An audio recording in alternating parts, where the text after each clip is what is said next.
Hello and welcome to part 6 of this OSE solo playthrough Hexcrawl.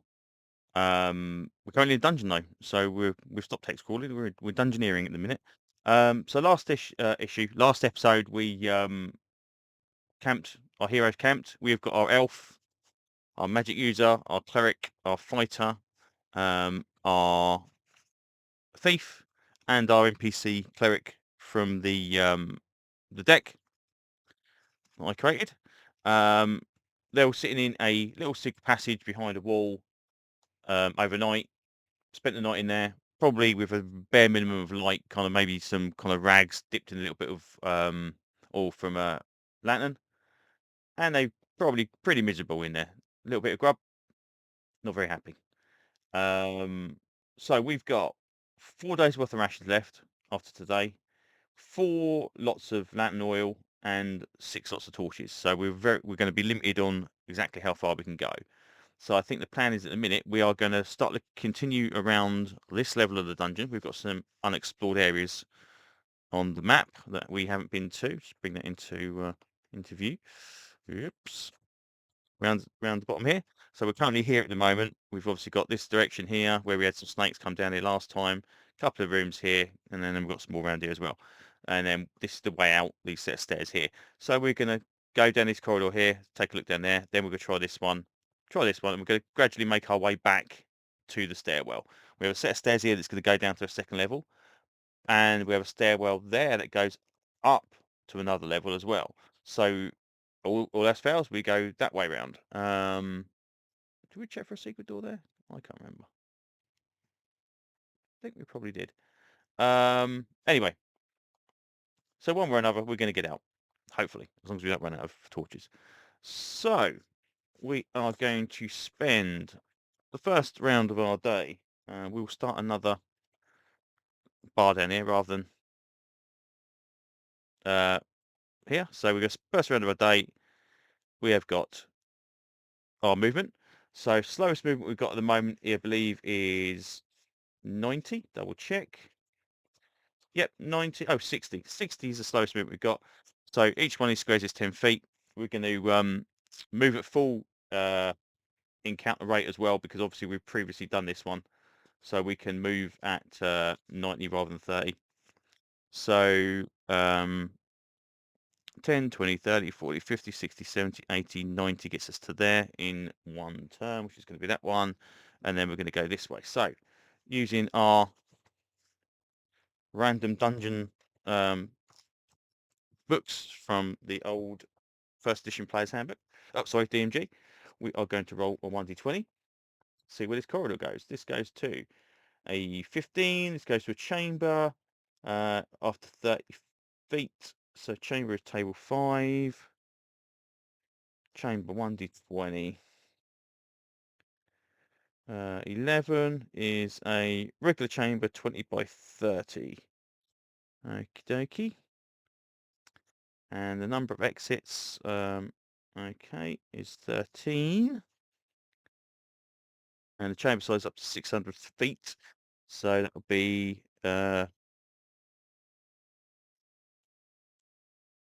up to 600 feet. 13. We have 0. Check it once every 10 feet for doors. So a 20 by 40 foot room. So we're going to say this is going to be 30. This is going to be 30. This is going to be our chamber in this corner. We have 1, 2, 1, 2, 3, or 1, 2, 3, 4, 5, 6 characters that can check for secret doors. And we've got 1, 2, 3, 4, 5, technically 5. So we're going to check for secret doors, see if there's any secret doors in these rooms. So, starting at the top corner. Nope. Yes, we have a secret door there. Nope. Nope. Nope. Nope. Okay, so that takes us to 2 rounds in. And this time we are going to roll for an encounter, 1d6. We have a 6. Nope, we need a 1. Okay, so we're going to open the secret door up. And then we are going to go 30 feet down. It says check after 30 feet. So we're going 30 feet down. And we're going to check again. So Actually, what I'm going to do, I'm going to move these character sheets out of the way for the moment. Keep our turn sheet in there. Okay, then. So, 1d20. We have 16. We are looking at another chamber. Okay. 18. Unusual shape and size. See the unusual shape and size. So, unusual shape is a 1, which is circular. Okay, so we're going to be quite limited to how big this can be, obviously, because we've got a corridor in there, unless we come from a weird angle. And unusual size is 13. 3,400 square feet. I think that's going to be too big. So I think what we're going to do is we're going to pretty much make it as big as it'll go. Okay, and I've just realised what I forgot to do last time. So we'll do it here instead. Okay, so we go to this one. We go to a small chamber, circular chamber. Okay, now, what's that? It's 40 by 40. Okie dokie. So 40 by 40 is roughly 1,600. So yeah, so it should be double the size of that. So we'll say up to 1,600. Again, we've got 3. Over 600, we've got 2 exits. 1d20 is 8. Left wall. Okay, interesting. So maybe we've got another secret door here we didn't discover last time. And then opposite wall.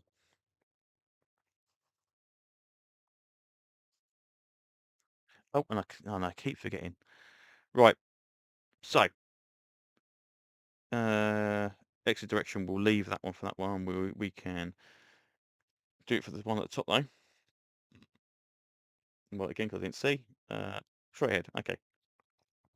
Right. Chamber or room contents. That's what I forgot to do last time. So chamber or room contents, we have a 19. We have a trick or a trap. Okay. So our heroes wander inside.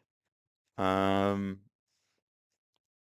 this could actually be like a little nook rather than an actual secret door here. We'll look at that in a minute. Trick or trap, 1d20.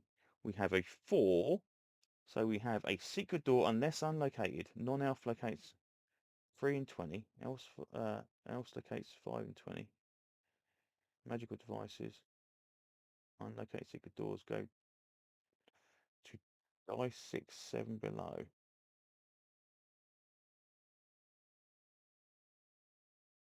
Right. Interesting. Okay. So, as we roll a secret door, we'll say for the sake of thing, there is a secret door there. That's that. We are not guarded. We are not treasure. So that is that. We now go back. So we're going to go back to our smaller encounter movement, which is 30. So that's going to be 1 round to get to there. And then as we make our way across this room, we're effectively going to make another random encounter check to see if there's a random encounter. I'll move these dice out of the way so I can actually see what I'm doing. Nope, no random encounter. So we're going to do that. Okay, they're going to ignore the secret door, looking for secret doors at the moment, because they've got no idea it's there. So they're going to go straight for the corridor across. So that's going to be another round on there. And then we have got a rest period. So they're going to sit in this room, we're going to rest, and as we're resting, we're going to roll for a random encounter, no random encounter.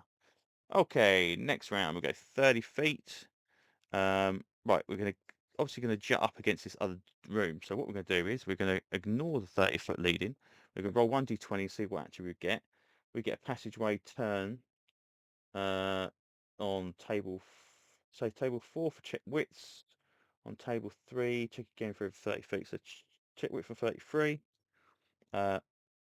17 is a 4-way passageway intersection. Okie dokie. So, to figure this to fit, we're going to say it's going to be there.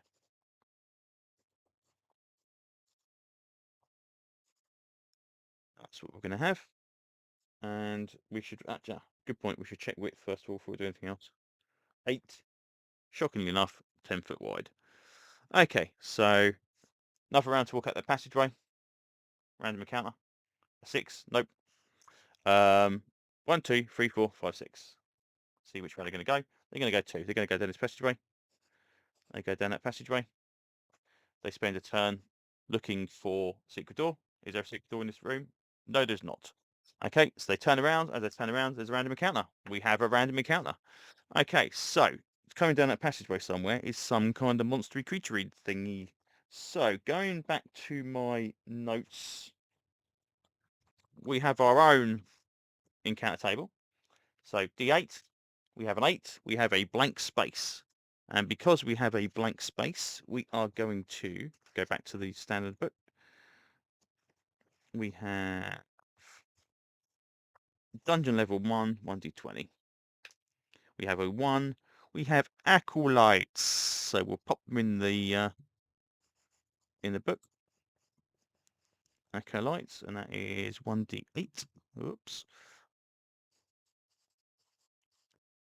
Okay, and we're going to roll 4. There's 4 acolytes. So let's grab the monster book and see what's in there. Okay, so these acolytes are first level clerics on a quest for their deity. There is a leader. It says they're groups of 4+ are led by a leader. So we have a leader included. We have a 1d10. We have a 9. A 4th level cleric is going to be in our group. I suppose what we need to do now is figure out what alignment they're going to be. So what we'll do is we will roll 1d6 again. We're going to have 1 to 2 to give you lawful, 3, 4 neutral, 5, 6 chaotic. Okay, shockingly enough, they're chaotic. Okay, so let's roll some hit points out and decide who they belong to. And we'll be right back with a little battle map. Okay, so normally encounters with a dungeon take place 2d6 times 10 feet away. So we're going to say is because this is a T-junction and neither side can see the other, we're literally going to have the encounter happen at the corner unless they can hear them coming. So they might hear the murmurs of them kind of looking for secret door. They might hear them coming down the actual corridor itself. So we're going to roll 1d6 for surprise. So on a 1, the bad guys are surprised. Nope. And on a 1, the heroes are surprised. Nope. So they both know they're coming. So they're kind of they hear the kind of noise of something coming down the passageway. Our heroes kind of turn and prepare to face. So that might give them a few seconds to actually get into position a little bit better. So we're going to move them around a little bit like this. So they move into position. Our 5th level, our number 5 here is our 4th level cleric. I've rolled some spells at random using 1d8 because all the spell tables are on 1d8. So he's got light, detect evil, and bless. So nothing probably is going to make much difference to this encounter. Unless it counts bless, of course. Got some random hit points there. We've all got AC 2. They're Thaco 19. So as they get to this junction, we're going to roll initiative for our groups. We have a 5 for the bad guys, and we have a 1 for the heroes. So our bad guys are going to go first. Okay, so we've got no missile attacks on the bad guys side, so we're going to just go to movement, and then we go to missiles. Our boss guy is not going to cast his spell yet because he's got no idea what's around the corner. It could just be some snakes. He doesn't really know, just or orcs or something. So we're going to move round 1. And they've got a movement rate of 60, I believe. No, they've got movement rate 90, so they're going to make this no problem at all. They're going to go around here. They're going to go around here. And our boss chappie is going to move to this position here. Okay, so we've got 2 attacks from our frontline clerics, number 1 and number 2. They've got Thaco and 19, so we've got the fight of AC 2, which means we are going to need a 17 or more. Is a miss.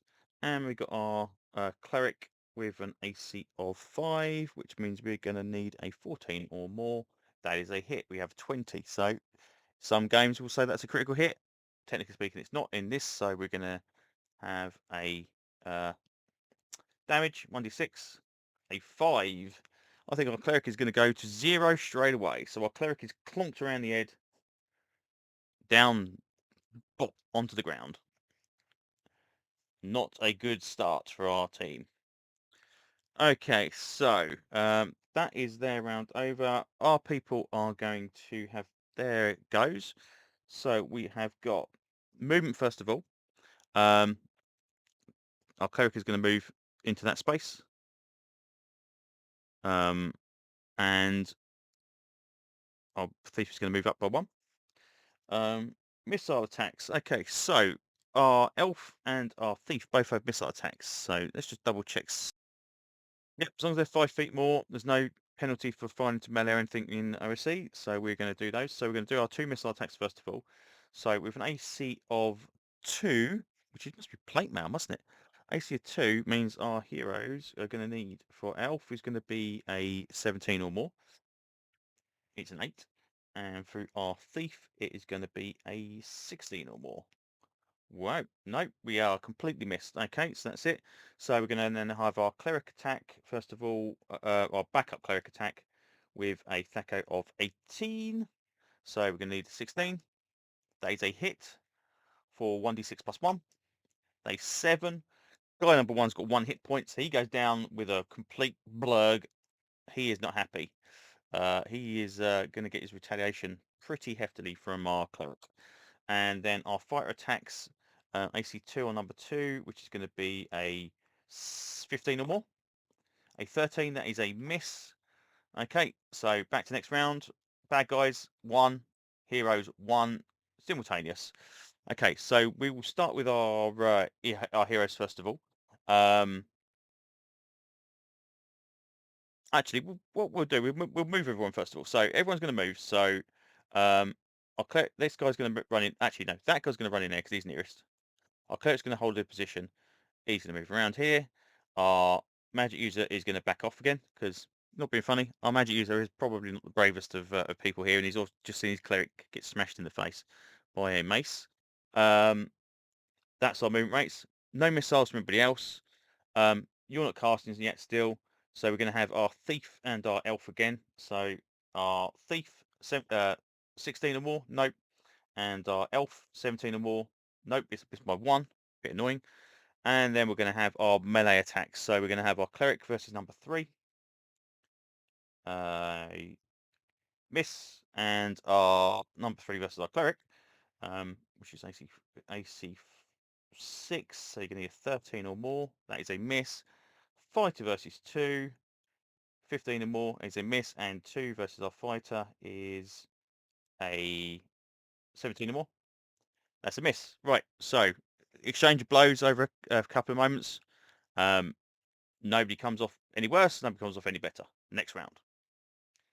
5 for our bad guys, 5 for our heroes. Okay, simultaneous again. Right, this time no one's moving. So we're going to have our missiles, elf, miss, cleric. Oh, sorry, thief. 16. That is a hit.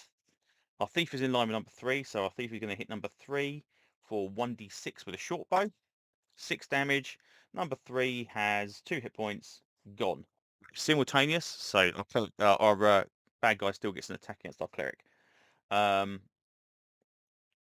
We're going to have our bad guys go first.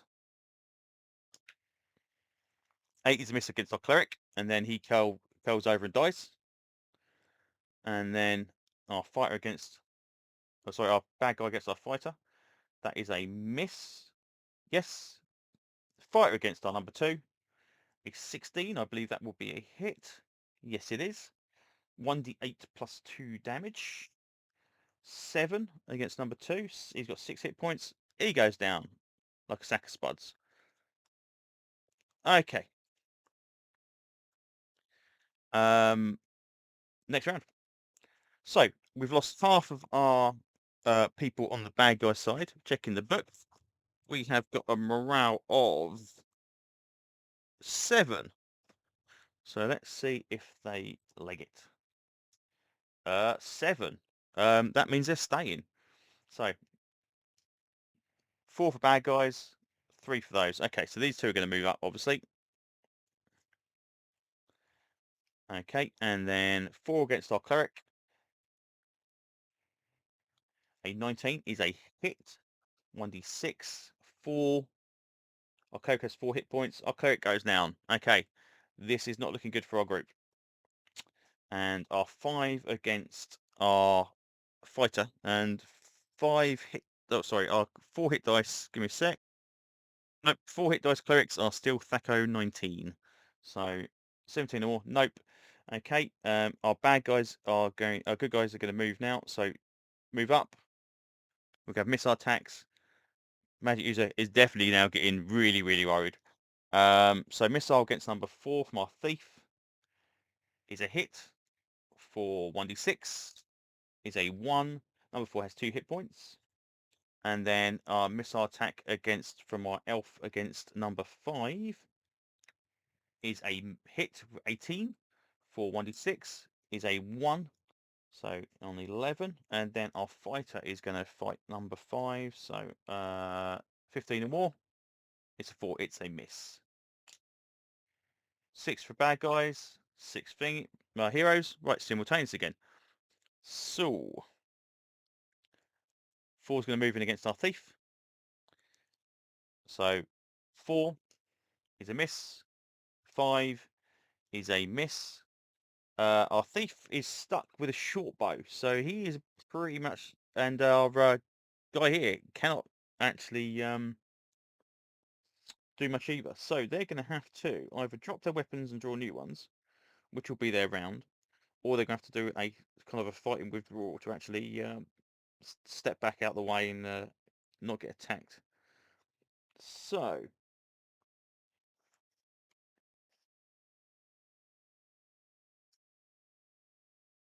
let's have a quick look at this.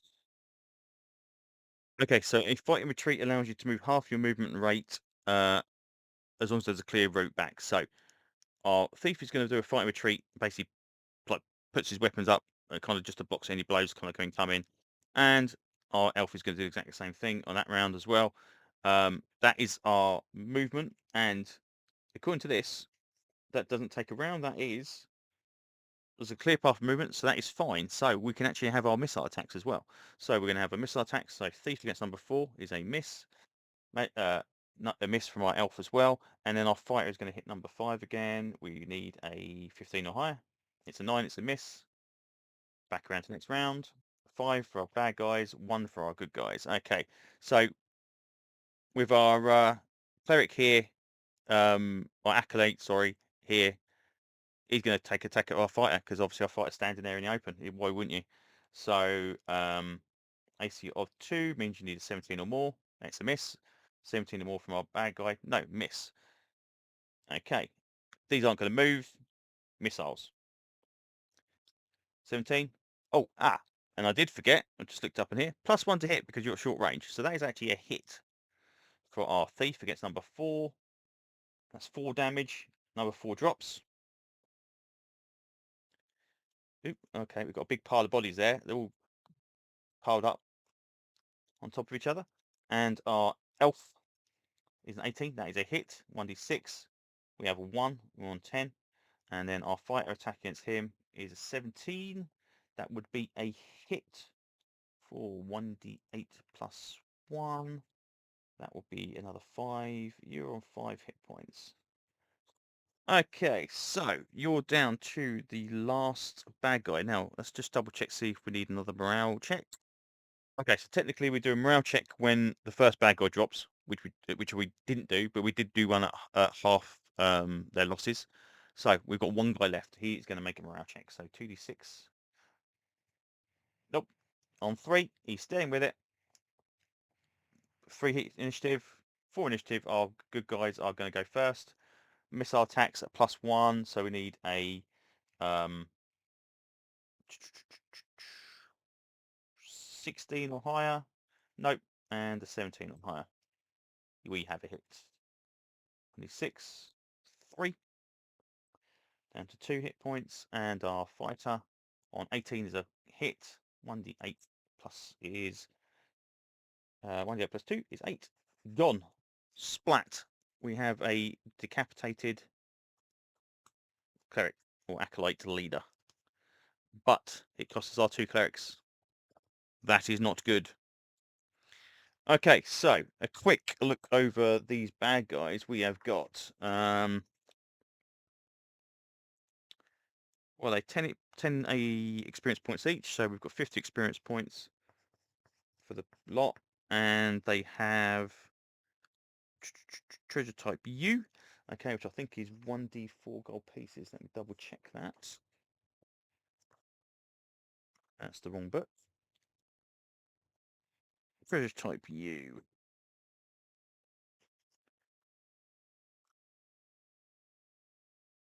Oh, okay, group treasure. Interesting.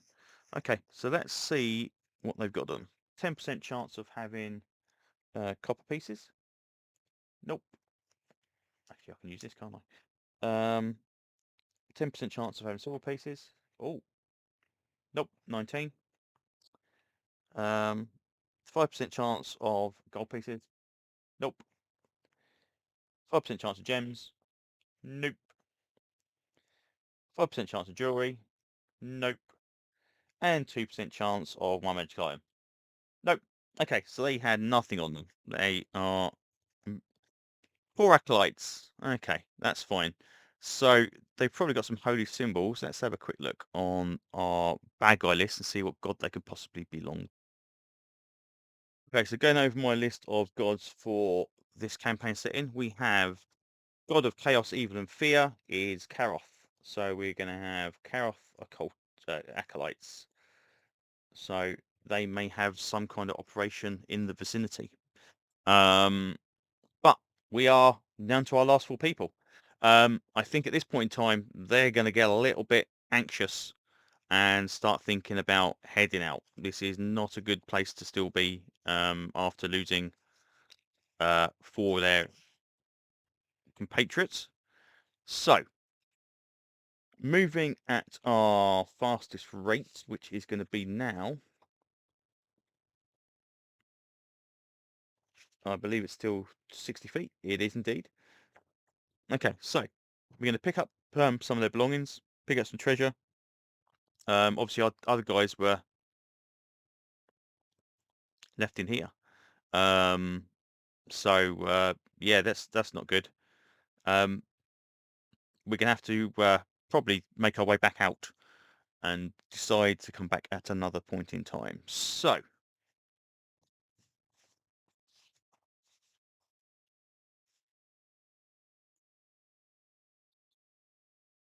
right, combat always takes a round, and we have 1 round of resting. Okay, that doesn't bode us very well. So on a 1d6, we have 2. We don't have another encounter, so the sound of combat does not bring other people into this area. But we are going to backtrack, so we're going to go 10, 20, 30, 40, 50, 60. 1 movement rate. Oh, what we're doing. 1. 10, 20, 30, 40, 50, 60. 2. Random encounter. Nope. 10, 20. Oh, and let's go 1 to 6 if that goes off. Nope, does not. 30, 40, 50, 60. Another one. 10, 20, 30, 40, 50, 60. Nope. 10, 20, 30, 40, 50, 60. Oh, and next round, we're going to rest for a round there. We've got our first lot of lanterns going to die at the end of this thing. So, okay, we are there. No random encounter. 10, 20, 30, 40, 50, 60 inside this room. Okay, I'll keep rolling D6, I don't need to. But I can for the next one, so we'll keep that one. 10, 20, 30, 40, 50, 60. Right, and then we're going to have one final chance for an encounter on the way out. We have an encounter on the way out. Okay, so rolling on our 1d8. We roll a 7, which I believe we've already got 7. 7 is snakes. 4 snakes. Okay, so they are going to be somewhere in this room while we other people make our way up the stairs. Okay, so let's see if we get a surprise. Surprise for the snakes is on 1. Nope. Surprise for our heroes is on 1. Nope, we are not surprised. Okay. And they're supposed to be in the direction of the players are going. So we're going to say they're at the top of the stairs. So let's just lay that one out and we will bring that in. Okay, so we've got our heroes here. They just come around this corner. We've got the stairs going up here. We've got 4 snakes in the way. Again, encounter distance I've kind of ignored at this point in time as they're coming down the stairs. They kind of spread out as they come around this corner. We're going to roll for... We did surprise already, so we're going to roll for initiative. Snakes, 4. Heroes, 1. Snakes go first. Okay, so the 3 that are furthest away are going to spit with their blinding spit, and our number 4 is going to attack with a bite.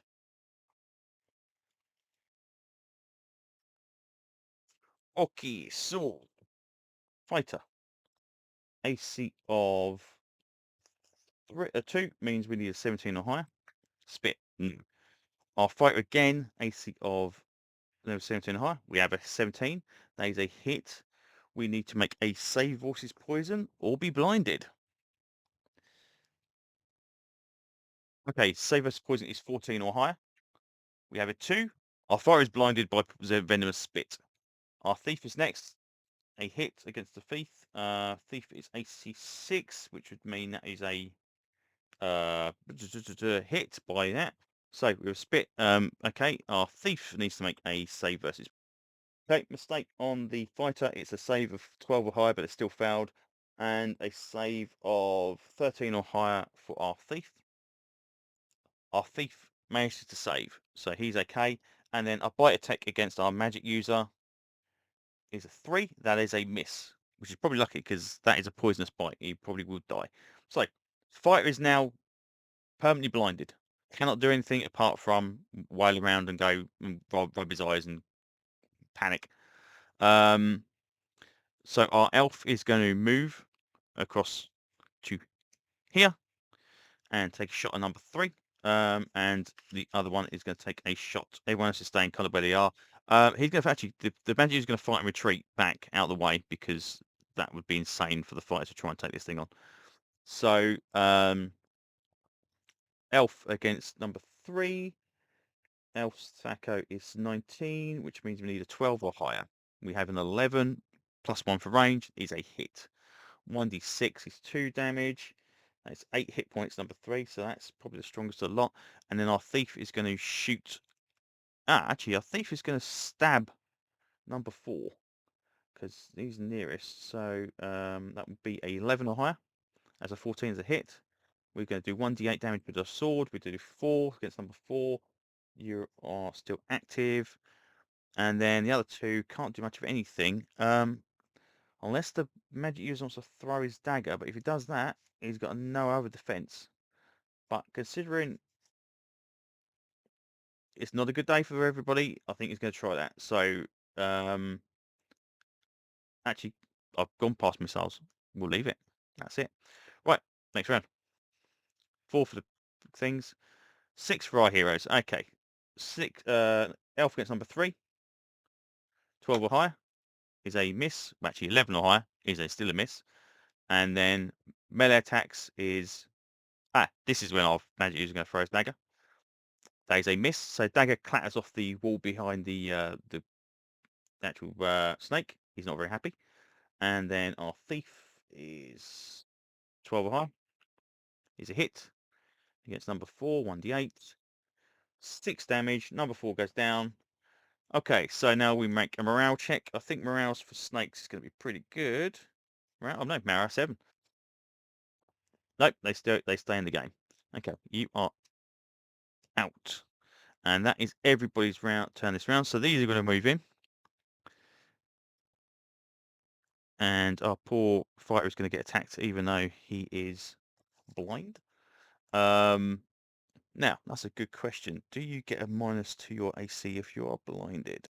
Okay, for the sake of this, we're going to say no because he's still wearing the same armor. So we're just going to say the snake is going to try and bite him. It's going to probably get his legs anyway, so it does make a difference. Okay, so number 3 is going to bite the elf. We're going to need a 14 or higher. Is a miss. A 17 or higher for our fighter is a miss. A 13 or higher for our thief is a hit for 1d... 3. That will be 2 hit points damage to our thief. He's down. Thief goes down. Looks like spuds. I suppose we can make a save versus poison. 13. He fails a save and throw. He's going to die in 1d10 rounds anyway if he survived. Okay, and then we have our group are going to try and respond. So, I think the situation is going to be that they may panic a little bit. There is not a lot going on their way. He's going to make a fight withdrawal again. The magic user is going to do something very similar.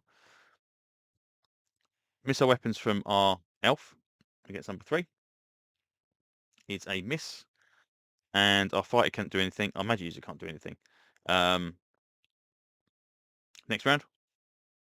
3 for bad guys, 4 for heroes. Is a miss from our elf, and then our fighter is kind of still there, wheeling around what's going on. Now he's going to take a couple of bites. These things are going to move in and try and attack him. So we're going to need a 17 or higher. So 3 is a miss, and a miss. He gets lucky. Next round. Bad guys, simultaneous. So we'll do our strikes against our fighter first of all. Miss, miss, miss. They are not happy. They're basically just yapping at this guy, but it's not breaking through his armor. 11 or more against our snake number 3 is a hit for 1d6. 5, snake number 3 is still up with 1 hit point. Next round. 5 for bad guys. 4. Bite. Nope. Yes, we have a bite hit. That's correct. Yes, we do. So that'd be 1d3. That is 3 hit points damage. Our fighter goes down as well.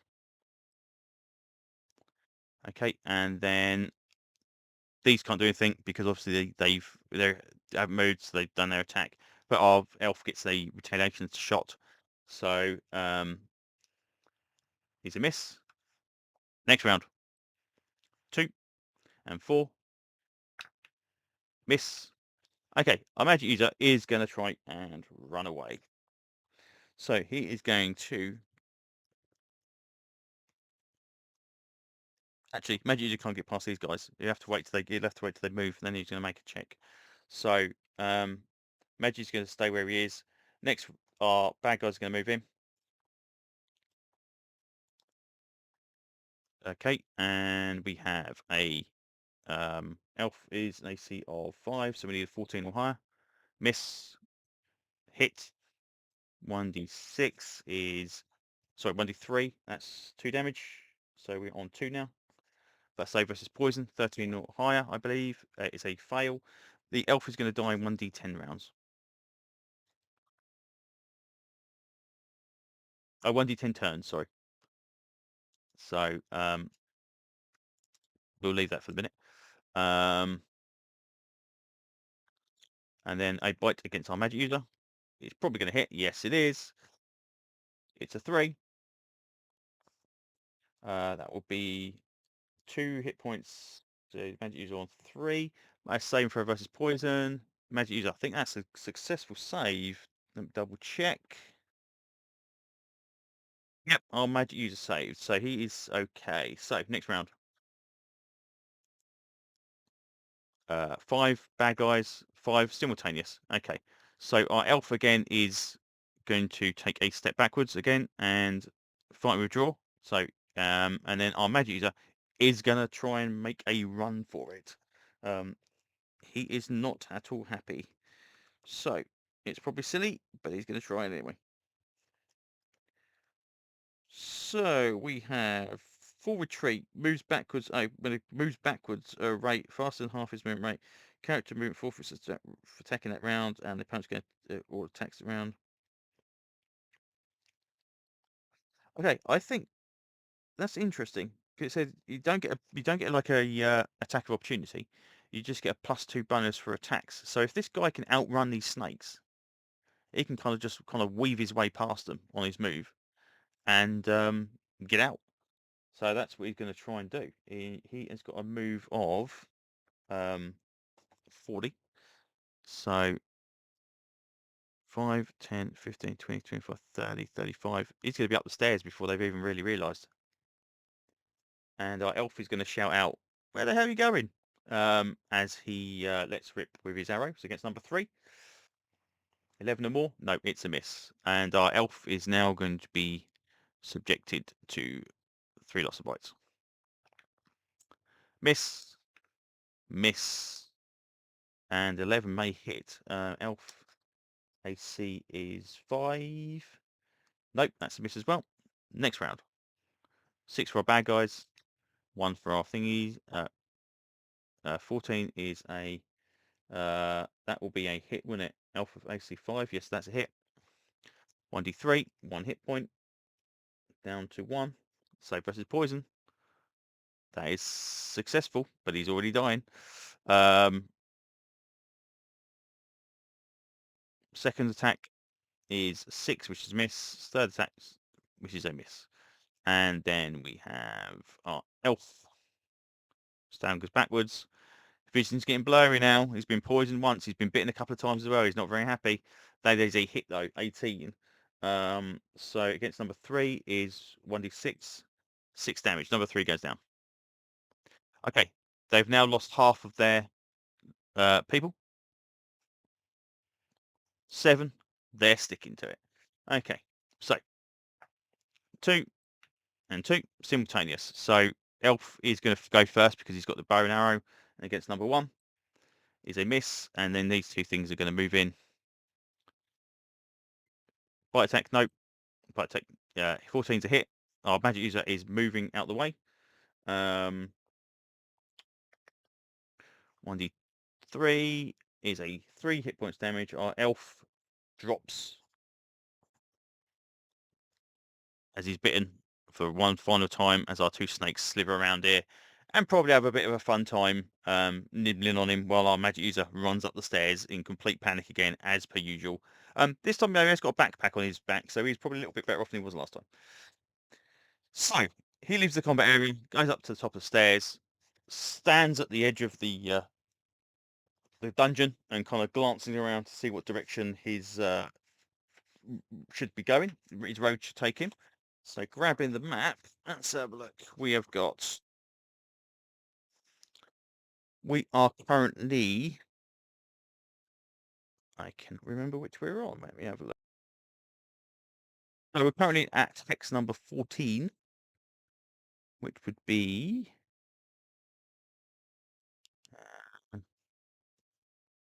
it's not right. Oh, hex number 4. Okay, there we go. So we're right at the edge of here anyway.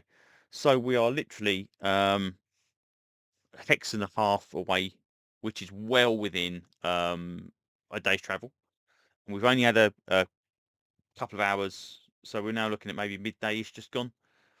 So our magic user is going to glance, gets out the dungeon, sees the road beside it, glances left, glances right, realizes that right takes him back to Brinekeep. He puts down his head and he basically runs as fast as he can for the first couple of minutes and then kind of gets knackered out and then starts wandering on, carry on to Brinekeep. And there's going to be one chance for an encounter on the way back to Brinekeep. As he crosses the hex border, he gets an encounter. This guy is not lucky.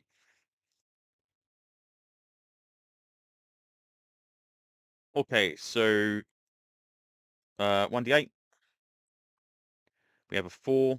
We have a flyer.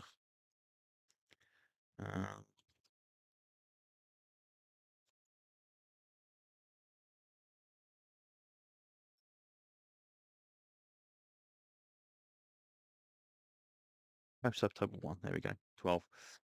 1d12. A 7. A Pegasus. Okay. Pegasus isn't going to bother him. It's gonna fly overhead. He's gonna go, what the hell's that? And then he's gonna panic for a little bit more and probably get his pace up and he's gonna continue running.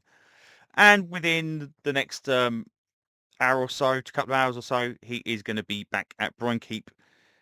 Very, very tired, very, very bruised. With a couple of snake bites on him. He did survive the snake poisoning. And he's gonna plonk himself down, get back down into the tavern seat that he previously was when he lost his last adventure party, and he's going to seriously consider now whether or not he wants to go back out again into the wilderness, or he's going to give up. He has not got his spell books, so he may just decide to get the ship back to the um, the shore. He does come out of this with all the experience points though for everybody else, because he's the only actually survived, but it's not going to put him up to level 2, so he's not going to worry about that too much. So I think what we're going to do is we're going to do a similar thing we did last time. We are going to roll up a new set of characters. We are going to head out in a different direction. Obviously, these people have not been to any of these locations, so we're going to go and take a look at somewhere else we haven't actually been before. The other thing I might consider doing is maybe we'll look at the dwarves that were in the mountains. We had a couple of dwarves that were encountered previously when the magic user was looking around there. Maybe we'll roll up a little thing with the dwarves having a bit of a poke around the mountain and see what they can discover. Um, or we might go for a group of adventurers working for the cleric in the marshlands, or we might just go for a group of adventurers in the Brine Keep anyway. So what we're going to do is we'll roll some new characters up again, and we'll come back to this, and we'll see if anyone actually managed to get into a dungeon and out. They may well discover this dungeon again. The magic user might leave rumours around basically saying, oh my god, everyone died. Um, so don't go out there; it's too dangerous. And they kind of ask questions, figure out what's going on. That'll lead them back to the dungeon. They might get to look around this dungeon themselves in this new group anyway. But we'll figure that one out next time. So there you go, another almost TPK. But that's OSE for you. It's very very dangerous. So thanks for listening, and hopefully I will see you on another video very very soon. Bye bye.